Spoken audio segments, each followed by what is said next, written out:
Seniors, this is Mrs. Skotnicki here, and I am recording this screencast to talk to you a little bit more about some of the decisions I am making as I am going through the process of compiling my notes using the subtopics that I have created to get things to start to look a little bit more like a rough draft. And as I'm doing that, I am making all kinds of decisions about what material to keep, what material to let go of, and what material I need to move around. So I wanted to talk to you a little bit about some of those decisions, just so that you have confirmation, really, that when you come to these hurdles, you'll be making the right decisions as well. And I'm sure that you are, but I think it helps to hear somebody else say, oh yes, I came up against that and here's how I solved it. So first off, I want you to notice that up here at the top of the screen, I have highlighted Mrs. Skotnicki's Rough Draft 2. If you see here, I'm going to jump over and I'm going to start on my first rough draft. And that's pretty much where I left off with the last screencast I created for you. As you can see here, I had this one short paragraph on the history of distance learning. And then I started to work on the first real body paragraph, although technically this could be, the distance learning could be a body paragraph as well, but I've already started giving some thought to putting some of that information into my introduction as background information. Also, I think this will work particularly well in my introduction simply because there's not a whole lot of information there. I'm not sure it's quite meaty enough to be a body paragraph, and really it sort of doesn't have that much to do with my thesis statement, or at least my preliminary thesis statement. So it may be better located in the introduction. So that's just one thing I've been thinking about. My first body paragraph then really is going to be this one about creating a community of learners.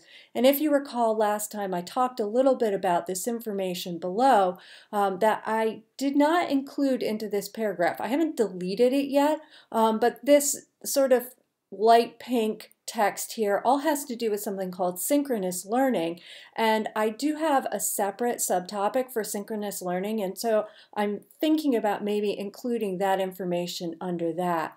The next body paragraph I worked on was this one about higher order thinking, and I had left out this information here at the bottom about scaffolding because I wasn't entirely sure what I was going to do with it. It kind of goes in hand with the asynchronous online discussion material that's in the middle of this paragraph, but it's a little bit off topic. So at the moment it was just hanging out there, and I decided that I wasn't going to make that decision just yet, and then that's where I left off. So when I started working again this morning, and now you can see I've jumped back over to my rough draft 2, what you'll see is the first and the second paragraphs have not changed. I did leave myself a little note here, just so that really more for you than me, I will remember it, but I have a note here now sort of suggesting, is this material going to go into my later discussion about synchronous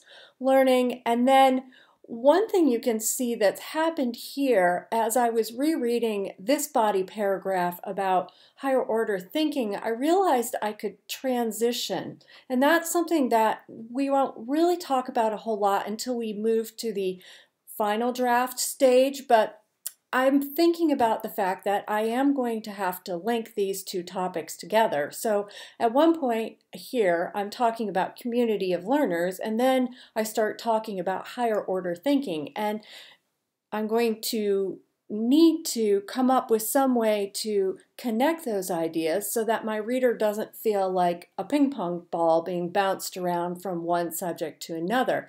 And as I was reading this material here about cognitive presence, or a teacher's ability to create learning opportunities that allow students to think critically and reflectively, I realized that it does two things. First of all, it happens to be about this topic of higher order thinking because students are thinking critically and reflectively, but also it also has the added advantage of also talking about community. And so then I thought, oh, wow, that piece of that little bit of research is functioning extremely well to connect this paragraph above to the one below. And so I actually moved it above my topic sentence. Now, that's kind of a little bit radical, but on that same note, I'm just creating a transition, and I think my intent with this paragraph is going to be very clear here still with this sentence in the middle. Of course, when we move to the final draft, it will no longer be bold, but the reader should be able to follow my thinking. So at any rate, it's there now. Another thing I might do with it is simply put it at the bottom of the previous paragraph. So transitions can go in either places. Okay, so then I worked a bit more on that paragraph. I still have this stuff about scaffolding that I'm not quite sure where I want to use it. And then I started moving to this paragraph, my third body paragraph about facilitating engaging activities. And this one, as you can see, is a bit of a monster. When we go to the final draft, you'll notice, well, one of the things you'll find is that when we move from single spacing here in our rough draft, which I like because I can really see a lot of my ideas on one page, to double spacing, then all of a sudden this becomes quite a large paragraph. And I'm going to have to do something about that, but I'm not worried about that right now because this is simply the rough draft and all I'm trying to do is get my ideas where I want them to be. So I created that one.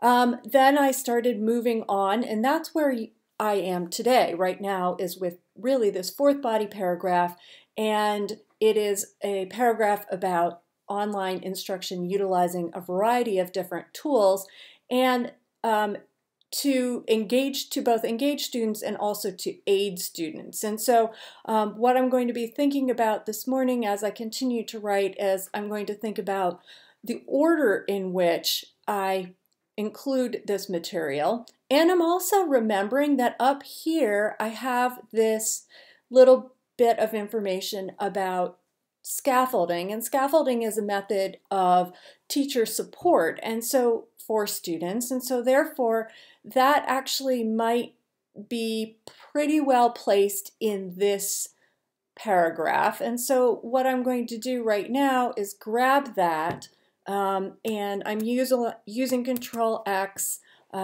which, if you remember from my previous presentation, allows me to copy, and then when I paste, it deletes the previous information. So I've just moved it down there, and as I continue to work on this paragraph, I will decide if I want to keep it here or if perhaps it just doesn't belong here at all. So I will continue working on this rough draft. I will be sharing this version, rough draft 2, which by the time I post this material on Monday should be pretty close to being a complete rough draft, and you can then listen to this screencast and get a sense of some of the things that I have talked about or I have been thinking about as I've been making these decisions.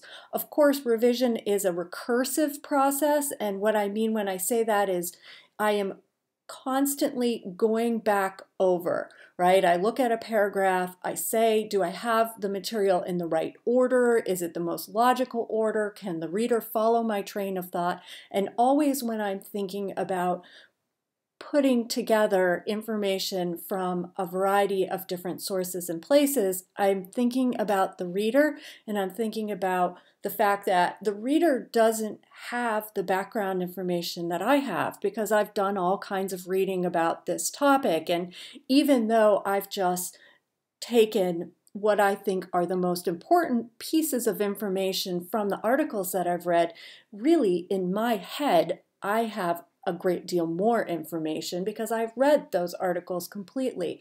So my job as a writer is to really think first of the reader and say, okay, what do I need to say in order for this person to have the complete understanding of this topic that I do? So all of those things are running through my head as I'm working on my rough draft and looking at my paragraphs and reworking them again and again.